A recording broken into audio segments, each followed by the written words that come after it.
Hello, hello. Welcome to the Girl Gang Craft podcast. Today we have Kajal and Payal on the podcast to talk about their jewelry business. Welcome to Girl Gang Craft. Thanks, Hi, Phoebe. thanks. We're excited to be here. Thank you so much for joining us.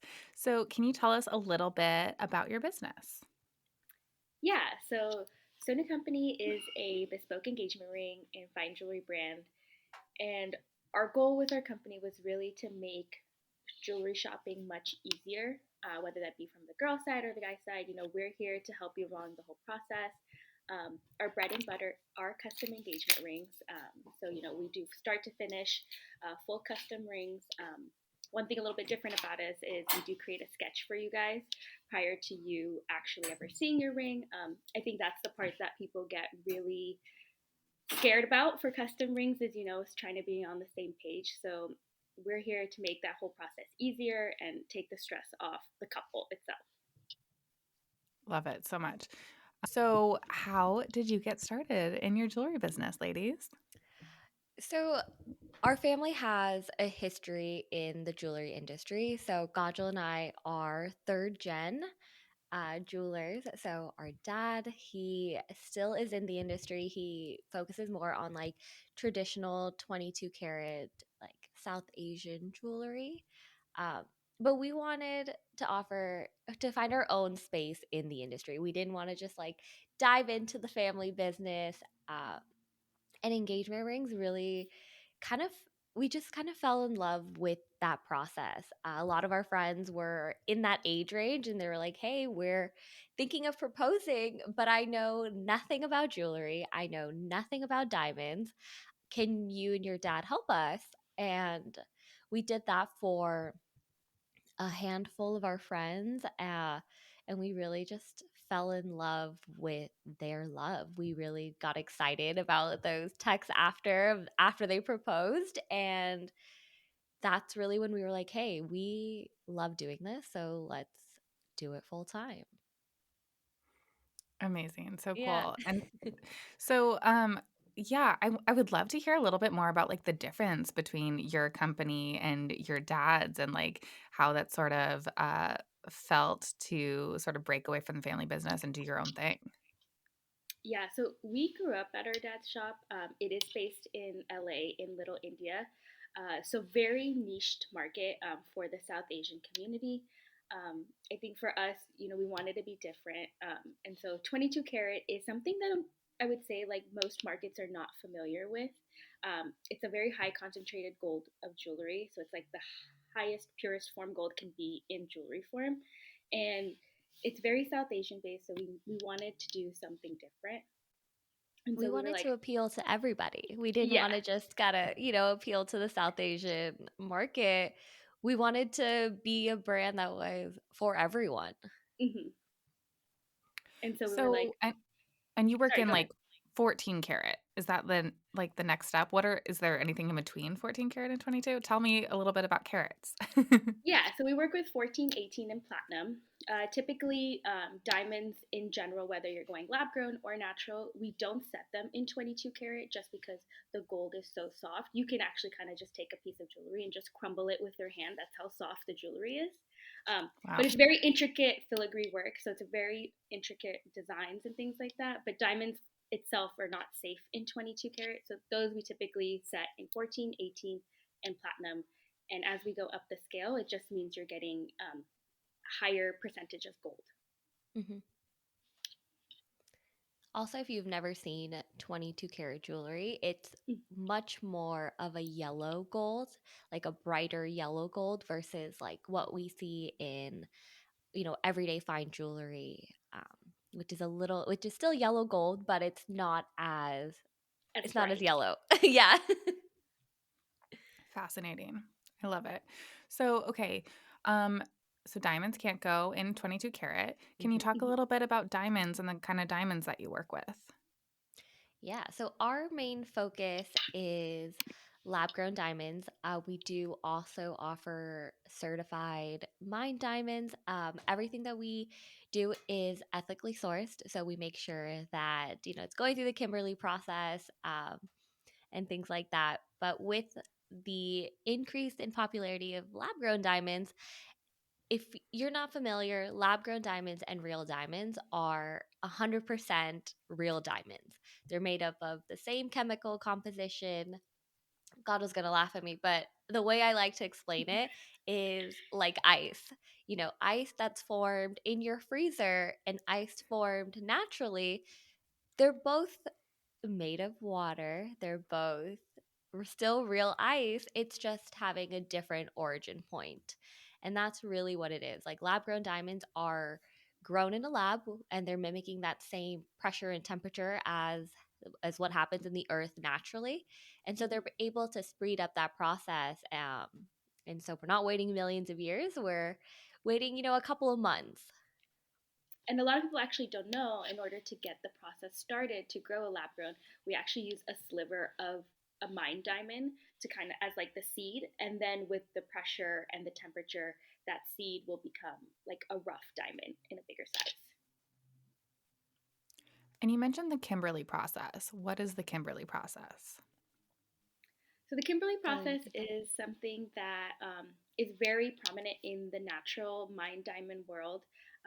It's just to, we are mining in the earth, are in nature, and so it's just making sure that one, you're not, mining any blood diamonds. So whether that be the labor that's going through it, or wherever you are, you're not kind of disrupting anything and creating any harm to whether that's the person or the earth. So it's just really going through the process and making sure that the diamonds you're getting them ethically. You're not, hurting anyone or going through a rough process.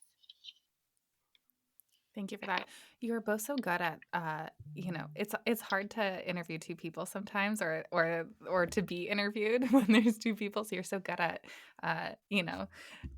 letting each other take the questions. we've had a We've lot of done enough practice. podcasts. Yeah. So we really have like kind of figured out like what are things that Gajal's going to be talking about, what are things that and also like even within our business, right? Like we do different things. We're very we can't both do everything. We would literally never get anything done. So finding that balance of like what's her responsibility and what's my responsibility, I think naturally now translates to when we're doing interviews or podcasts. There are times where both of us will start talking and like one of us will have to be like, okay, that's you. But overall, I think we're getting better at it. Who's the older sister? Me. Do you feel like you guys fit into those roles, like older sister, younger sister at all? I think it I think depends. I think in our personal life, yes, obviously, but in work life, like we have a really good balance now. We've been doing it for about 3 years. That we don't step on each other's toes as much. In the But beginning, I there's think still disagreements. Like at the yes, end of the day, we're yeah, still sisters. And working with your family, especially like your sister who's like also one of like your best friends, like is hard. Like we definitely like have to take a second and be like, look, we are on the same page. Like we have the same goal. It's not like my way is the right way or your way is the right way. It's like what is the right way for Sonu Company. So there's definitely a balancing act, but I want to say when it comes to like the jewelry itself, Kajal has worked with our parents in our family business for some time now as well. So when it comes to like jewelry specific knowledge and that side and the creative side of our craft, she's definitely more of the go-to person for us. I I tend to be more of our back end operations, finance. Um, so I think because of we have that balance in like our strong suits, it really helps us kind of navigate like who is handling what. hmm So, do you guys have like specific titles for yourselves, or give us a little bit behind the scenes for the operations and sort of your division of labor and how you got to that point? yeah, so I do a lot of the social media. So one hat of mine is kind of like the marketing side. So I work with to do the paid advertising, to do with all the organic socials, and then I handle a lot of more of like the designing aspect. of the custom pieces, and so whether that be a ring or a necklace, usually they'll take a discovery call with Pyle. Kind of, we get to know our clients, and they'll go through that whole phase. And once they're ready to kind of really start designing, and they've nailed down their center stone with Pyle, then they'll kind of come to me for the ring design. And then Pyle, I'll let you explain yours. Yeah. For me, I'm more handling like our business development. So a lot of our on top of like what Goddle's pushing out there for our paid advertising or our marketing, um, I'm really the one that's like out here like outbound, reaching out to folks, making sure that they know who we are. So a lot on the business development, but also a lot on our finance side is like making sure that like our company stays running and that we are paying all of these, all of our bills or all of our sales tax, like all of these things that you really didn't know we needed to do before we started a company. Uh, I so like to say my job is much easier. We tell people this all the time. We're like, making the jewelry and doing all of that stuff is so easy. It's really all the other stuff that you don't realize that goes into running a business. So like the tax and paying taxes and doing our accounting. And so I was like, I like to say I have the easy job, and Pyle is a little bit more difficult. And we're just both learning along the way. yeah, and a lot of our website maintenance is also on my task list. So And then is it just you guys, or do you have more people working for you? Currently, we are just a two-person team. But eventually, we would love to, really expand the team, whether that be in marketing. We have an intern, so that was a great step for us this yeah, year, that and was so like a we have a huge little bit of step. help. But yeah, So are you making all the jewelry then yourself in-house?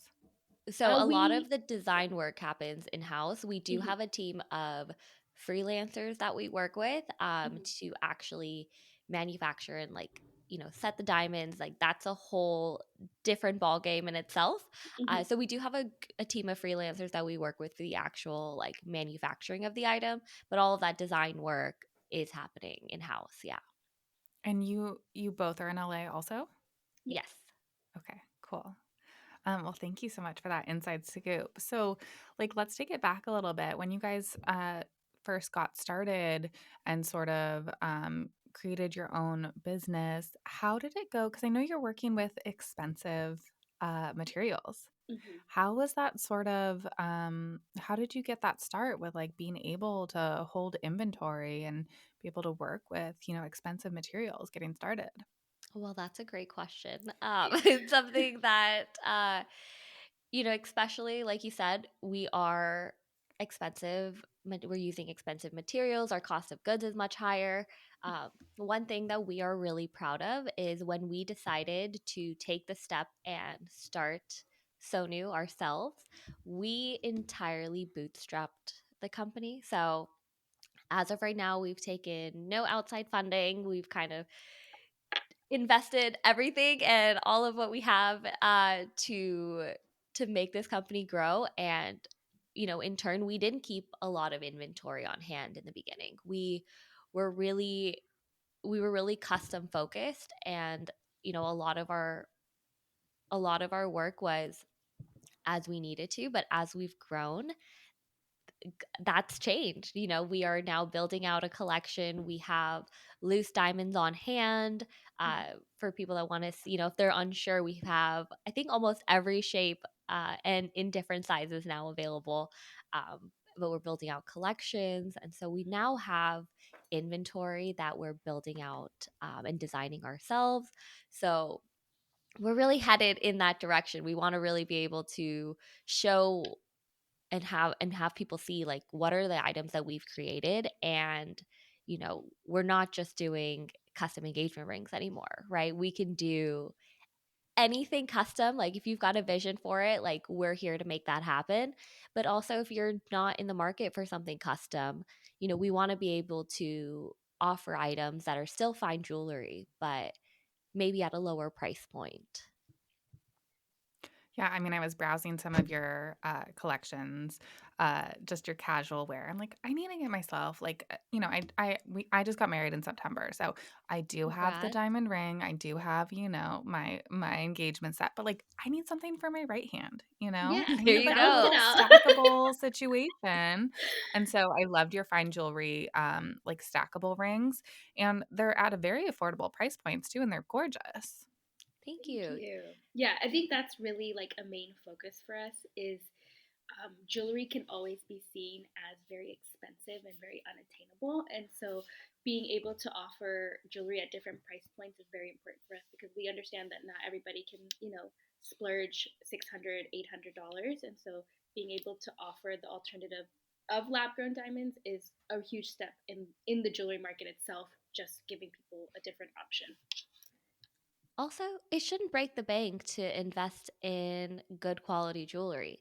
Like if you're going to be spending, a couple $100 on a piece of jewelry, like you want to make sure your ears aren't turning green. It's like these are investment pieces that, at the end of the day, it's still all 14K solid gold, especially for our fine jewelry side. But there's still value that holds on to it. The goal is that it's lasting you, wears and wears and wears. And then, when you go back and a lot of times people will bring back old jewelry, like especially when in like 22 karat, like when we see it at our dad's shop, they will, jewelry that they've worn, they're able to kind of bring that back, get the value for their gold and be able to invest in a new piece for them. So we Like really a become rotating their, cycle. yeah, Yeah, and we it's really just become their jeweler for generations, right? Like we want you to enjoy our pieces, and then when you're ready for a refresh or an upgrade, mhm. like come back to us. Let's see what we can do. Maybe we reset that stone in a new setting, and you're getting a new ring or whatever that may be. I think Yeah. the oppor- the options are endless. And I think going off of what Pyle said, I think one of our crazy stories is being the jewelers for generations. Is we had a client where her mom made her engagement ring with our dad about 30 years ago, and she organically found Sonu and was like, wow, like the connection, like I'm getting my engagement ring from you guys now, and my mom got it from your dad, and so it was really sweet just to see that cycle of like she like grew up coming to our parents' store and then buying something from Sonu that she felt like she can relate to the brand. So that was a really great story for us. Yeah. I That's have so to sweet. say, like, it was such a surreal moment when like it took her a second. She was like, "Wait, like do your parents own Vita Jewelers?" She was like, "No way." She Yeah. was like, "My mom actually got her ring," and she like pulled out the bill, and I was like, "This is crazy." Yeah. That's so cool. Wait, so you've said third generation. So Mhm. do your parents, they had a jewelry company also or the same company? Yes. Yeah, so Vita Jewelers, we actually had 8 locations across U.S. at one point. California, Florida, New York, Chicago, multiple stores. We are the last one in our out of the 8 stores, but my dad's dad started Vita Jewelers in Chicago. That was our first store. Wow, that's incredible. So do you guys have an in-person store also then? Or Not all online? yet. Not We're yet. Currently, we do operate out of Vita Jewelers showroom, so we do Okay. have a little corner. But hopefully, down the line in 2024, we do open a showroom. I know That's exciting. it's been top of mind, Yeah. but we are mainly e-commerce. So most of especially our couples for the engagement ring side, work with us virtually. Um, Surprisingly, the only people that come in store to work with us are, either our community of friends and family or word of mouth referrals. But everyone else tends to find us digitally. So tell us a little bit about your digital marketing strategy. So for digital marketing, I think it's different for every platform. So we're very heavy on Instagram. Instagram is our main bread and butter. We post a lot of rings, our custom rings. Um, TikTok is another platform that we use. It's a little bit more difficult because TikTok is such an organic platform that people want to see organic content as well. They don't want to feel like you're selling to them. Um, So I would say TikTok is a little bit of a different strategy where we try to be a little bit more authentic. You know, we don't want to make it feel like we're selling to you. We have been trying to be a little bit better about being more in front of the camera. I think that can help people relate to us a little bit more. So that's like definitely top of mind of trying to be in front of the camera. Pinterest is huge for us. You know, we try to do a lot of Pinterest. We're trying to do Pinterest ads because every girl comes in with their Pinterest board of like, oh, what she wants. That's like the number one thing. All the girls are like, here's my Pinterest board. Now go make the ring. And so Pinterest is trying to be a top of mind for us. But other than that, organic is huge for us. I think paid socials is will always be there, but organic is something that people feel they have the credibility when they see like our real clients talking about us and videos about how process of working with us. Um, so I would say organic social media is really our bread and butter and having people And our relate to the brand. influencer partnerships, Oh yes. our creator partnerships are such a huge part of how we build our brand credibility, how we get our Hmm. name out there, and like what we do. So a lot of the niche that we've kind of positioned ourselves in is we've worked with a lot of the couples that come out of Netflix reality shows. So we were really really honored to be able to do the engagement rings for like Randall and Shanique from the Ultimatum, and like Marshall and Shay from Love Is Blind. Got a couple more in the pipeline, so hopefully we'll be able to share those soon. And then also our opportunity of like Indian matchmaking and being able to like share who we are and our custom process. Because I think when you're high ticket and you're such an emotional purchase, having that trust and that brand credibility is so important. Like if I'm going to spend $1,000+ with you, like I need to make sure that I can trust you and that you're going to be able to fulfill what I'm looking for. So, our creator partnerships really help us reach way more people without having to pump out a ton in ad dollars. So, is that something that sort of came organically, or did you do any sort of pitching to, the reality TV community? How did you get sort of your brand in front of those influential people? Yeah, so for Indian matchmaking, the opportunity kind of came to us. We did have to pitch ourselves, so they were kind of deciding between a group of jewelers. We had to create a pitch deck and kind of just present ourselves as a brand and who we are. And so when we pitched ourselves, they did choose Sonu, and then we did go down the interviews and stuff like that. But everyone else after Indian matchmaking, I would say we reached out ourselves and was like just pitching the brand and saying like, we loved your show, this is who we are, and we'd love to be a part of your story. And then slowly people just started coming to us after we kind of did our initial just introduction. um, and so that was kind of a little bit humbling too, to see like all these people come to back to us and was like, oh yeah, we'd love to work with you guys, and this is a great opportunity. And so in the beginning it was coming to us, and in the beginning we went to them, and now it's coming to us. Yeah, I will never forget like when because Gato and I both have our socials on our phone, but we had gotten like a DM to the Sony page of someone that was like, hey, like I would love to work with you guys. I'm Hmm. looking to propose in the next like 5 months. Like, and that moment where like the message came through, I kid you not, like we immediately, like I think the call was instant. We were like, did you just see the inbox? Yeah. Like, so and so just DM'd us asking for a ring. Like, it's still such a exciting moment because this is all new to us. Like, we are not by any means influencers or content creators. So we really like we're really learning as we go, but when the validity of like someone reaching out to you like, hey, I saw your stuff and I feel confident that you can deliver what I'm looking for, Hmm. um is such an amazing feeling. So, were you on the show Indian Matchmaking? Yes. You both were. So we did Okay, Yeah. get tell me a about little that. snippet. Okay, Um, tell us about that because I haven't watched it. that was a different experience. So, like I said, we're not very comfortable or even used to being in front of the camera. So, shooting for reality TV was something they were like, "Got get out of your comfort zone. You're like act natural when they have like a giant camera at your face." But it was a great opportunity. I think just being able to talk about Sonu and show who Sonu is on screen and getting that opportunity really boosted our brand. But yeah, I'll let Pyle talk about it a little bit too. And it gave us a chance to like also share our family story, right? Like we filmed at our dad's showroom. Mm-hmm.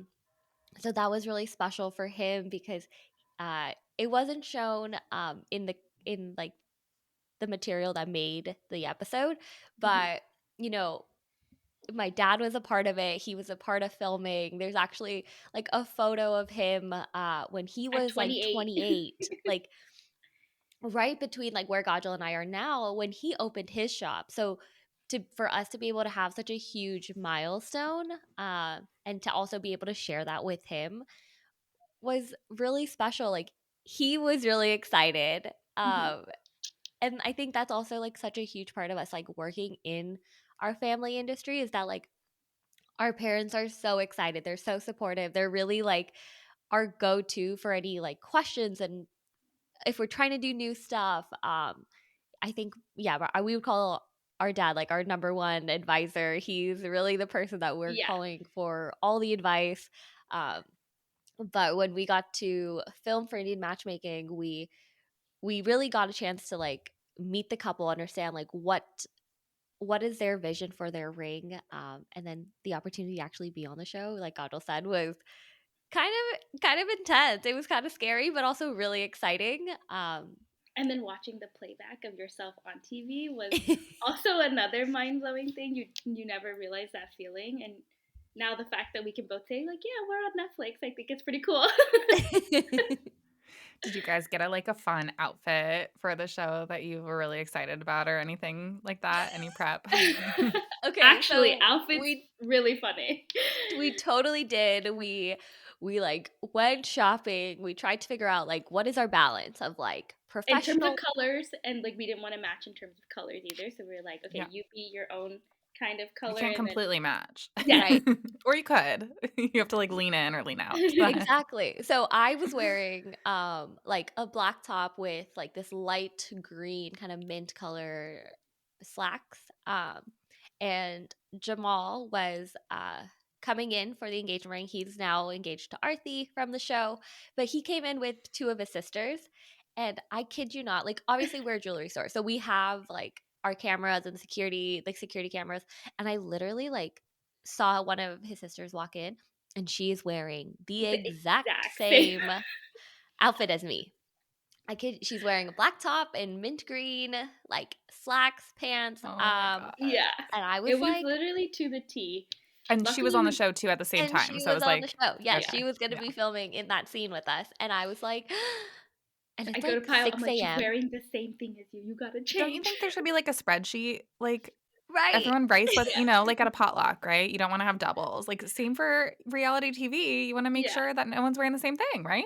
Exactly. So I'm so So glad that I, we had a plan A outfit yes. and we had a Okay. plan B outfit, and Okay, so good. luckily Pyle just changed into plan B outfit. But she was like, that was my go to That was the outfit for outfit. Yeah, that was sure. the one that I had like spent the time. I thought about. I was like, yes, this is the one that I'm going to be wearing for our scene. And I was a little disappointed. I'm not going to lie, because like I was really excited about the green pants, but it's okay. It was we were prepared. So So smart to have a plan B. Everyone listening, always have a plan B for your clothes in public or on a reality show. Or if yes, you're on a just have reality show, always have a extra. plan B. Yeah. Honestly, you should just have extra outfits anyways. Like you Yeah. never know what would happen. Like I'm a huge believer in like always having all my options. Like I don't want to get somewhere and like I'm like way underdressed. I need to make sure that like I've got options and I'm matching the Yeah. right vibe. That's so true. And then what did you wear? I wore a black just trousers and then a bodysuit that kind of reflected our brand color, so it was like an orangish, burnt orange color. That was my plan A Lovely. outfit, so I loved it. Yeah. I love it. Okay, so I guess backing up even more too. So you've only been running your business for 3 years, right? So what were you both doing before then? So I kind of jumped into the family business right out of college. So I was in the jewelry space, but just kind of focusing more on the South Asian niche. And then Sonu came. So I've been doing jewelry for since college, just kind of focusing my energy in different ways. I actually didn't jump into the family business right away. I went the traditional corporate route. So I was working in tech. I was working for a startup. It was a cannabis tech startup. And so I think, and then I was also doing Sonu. So while Sonu was like kicking off and like we were also running, like I was still working full time. And then actually right before we filmed for Indian Matchmaking is when I went full time with Sonu, and have been since. So it's been almost two Almost a years year. now. No, 2 years? Oh, wow. Almost 2 years now. Yeah. So it's kind of crazy to think about. But I always knew, I think like I always had that like back and forth feeling of like, when am I going to be ready to leave my traditional 9 to 5 and be able to kind of pursue my company with my sister full time? And that And was a it big just, moment because as soon as we both kind of really focused our energy towards Sonu and she went full time and I'm focusing more of my energy on Sonu, a lot of things just kind of domino effect for Sonu. Like we just saw the catapult of like the marketing and just like getting the brand out there. And so we saw the huge shift when we focused our 100% energy. We saw the shift in our business and the progress and everything. it's crazy how much you can get done when you're actually focused on one task at hand. So, what was that moment for you that made you feel that you were allowed to switch over or that allow yourself to switch over completely? I feel like the timing, like you never know when the timing is 100% correct. But I was also in the middle of like wedding planning and I was trying to grow this company and we had this huge opportunity coming in. So when we decided, me and my husband, like we had this whole conversation, like he was like, this is your moment. He was like, go for it. He was like, take the time, like fully give it everything. See if like you can really catapult Sonu after the Netflix show airs. And we also didn't have like a solid date. Like we knew when we were filming, but we didn't have a solid date for when the show was coming out. Mm-hmm. Uh, so it was really like me focusing on planning this wedding and also getting all of our stuff prepped for like when the show was going to come out. And it actually aired 3 weeks after my wedding. So the We were just on timing of high it, adrenaline. we were literally like, we can't stop because we're gonna crash. So we just have to like keep going on this like high adrenaline. So we found out the show was gonna air a week before, like a month. They give you like a 1 month window. So it was like a week before my wedding event started. And then it was like the wedding ended and it wasn't like my husband and I did not take a honeymoon. The wedding ended and it was like full planning mode for 3 weeks of getting everything together, making sure our site was perfect, making sure that we had all the right content and material and PR for the show to drop. And so I think like that was really what pushed me to be like, okay, no, I need to take all of this energy that I'm like spending, building somebody else's company. I need to like take all that and put it towards my own and see what we can really do. So I And we don't think knew there was like Indian, a defining moment. It was just yeah. like this is the time to really try. And we knew the Indian matchmaking was a huge moment. So we were like, if we don't focus our energy now, then we'll never get that same opportunity or that same boost. And so I think just the show airing just really, we knew we wanted to, but it just pushed us to do it. Yeah, Yeah, I mean, you don't wanna just, like, breeze by that, like, you wanna, like, make the most of that opportunity for sure, and Yeah. make 100%. sure that you're, supporting yourselves and your audience and the new influx of customers for sure. Yeah. From a personal side, I mean, planning a wedding is wild and running a business. So if you're running a business, planning a wedding, and working a 9 to 5, that's a lot. So I'm so glad you made that decision. Yeah, I was Yeah. I was already going a little crazy. Yeah. Um, and so just for my own mental peace, I really needed to pick two. And I think, that was one of the best decisions that I made. I think about it now all the time. Like, if I was still working my traditional 9 to 5, we wouldn't have been able to do so many of the very cool things that her and I have gotten to do in the last year and a half. So I'm very thankful, and I'm really glad that we kind of took that leap of faith on each other. So what was sort of like the outcome of the show? Like, do you have any sort of, I don't know, tangible results like straight from the show that you could share? Oh yeah, we got a couple of custom orders. So a lot of people who watch the show, they were South Asian because it's just a heavy South Asian show. We got a couple orders, but more than I want to anything, get a it really couple. I think you're being a little modest over there. A couple orders. Couple means 2. Did you get only 2 or more than that? got a handful of orders. Handful. We definitely Yeah. got the visibility. We definitely got a lot of like interest, Hmm. and a good amount of those converted into clients that came and really became like lifelong customers for us. Well, and you don't know, like, where people see you and, like, if they're ready to get married yet or, like, Yeah, where when they come back to you. it really pushed Sonu's name across the U.S. I mean, Indian Matchmaking is a global show, but really the marketing dollars that we could have probably spent to do that kind of advertising was not compared to Indian Matchmaking.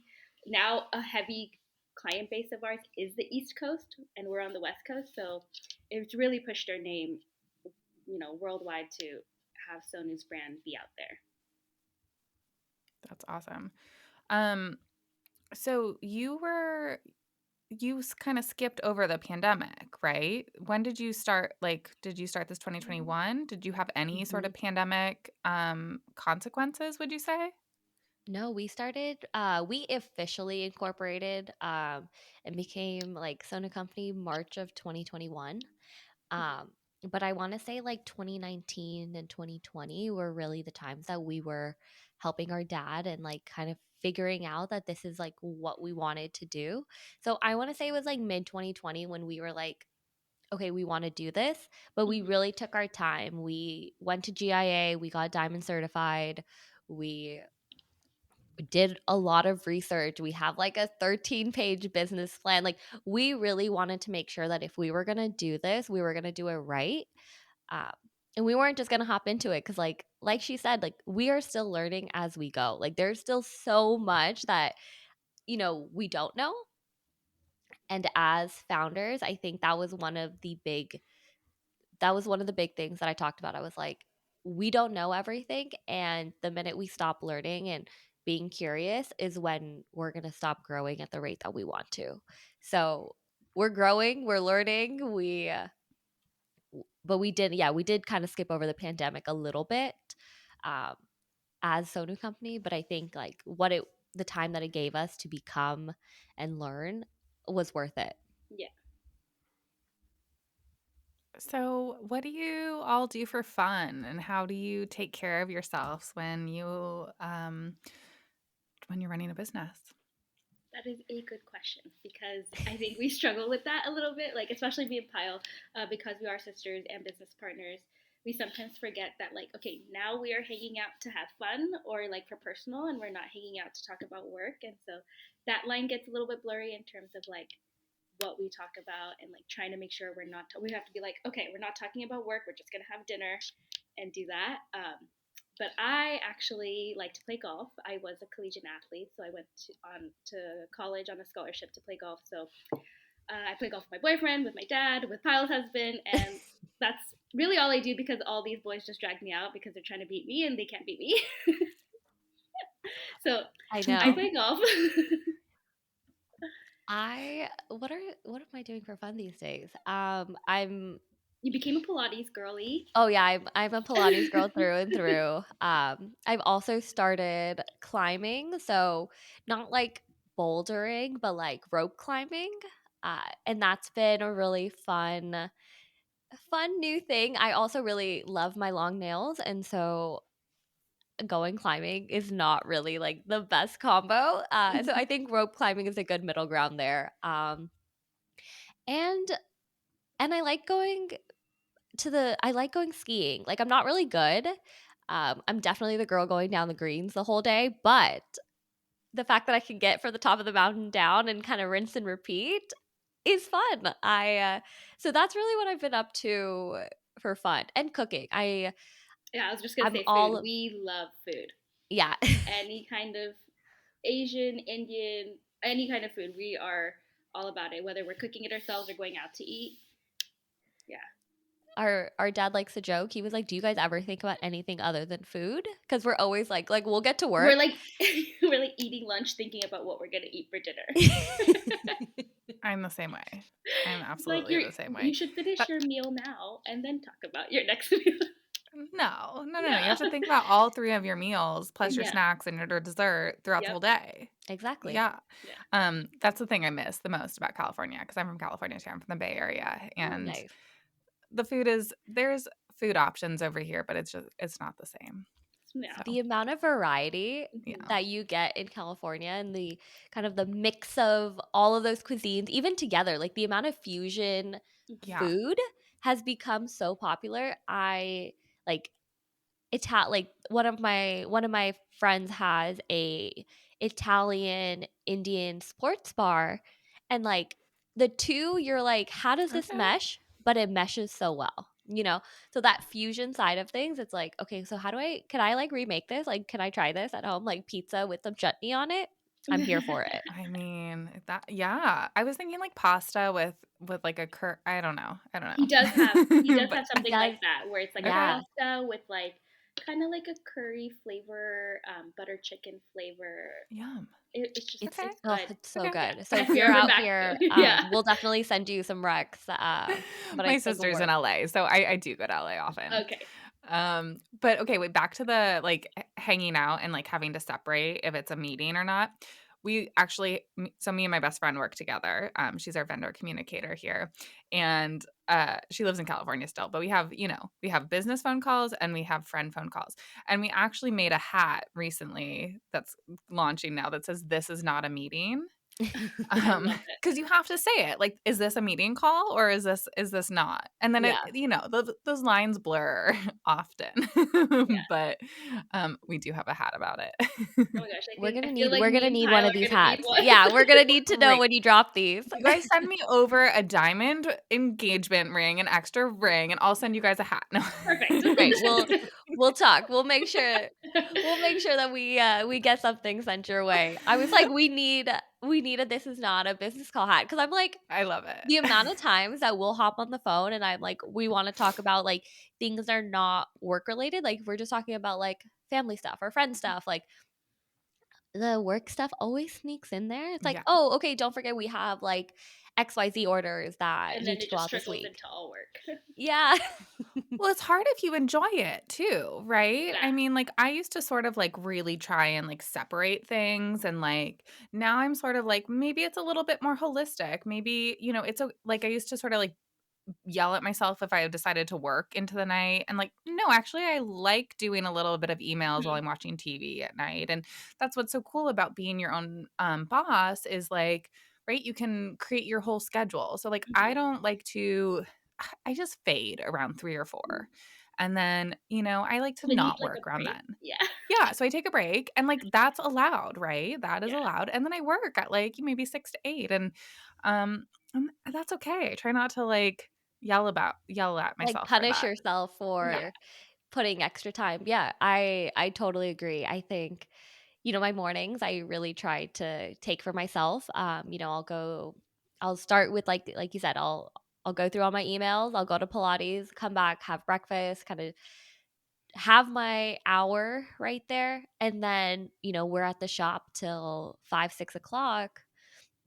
And so, having a little bit of time for myself and being able to separate that, I think really helps my peace of mind. But yeah, like if I'm watching TV, I am looking, at, other content ideas that we could be putting out, or like, what website changes can I be making? It's just like an added thing to my downtime. And I think doing Sometimes. busy work while you're watching TV is the most therapeutic. It's just like I Mhm. don't want to sit at my desk and do busy work. I feel like that's very boring. But if I have my show going and I'm just sitting on my couch, I'm comfy and I'm doing it, we can bust it out real quick. And so I think there's some things that are just like meant to left to do at the showroom, and then there are just some things that you want to do late at night at home watching TV.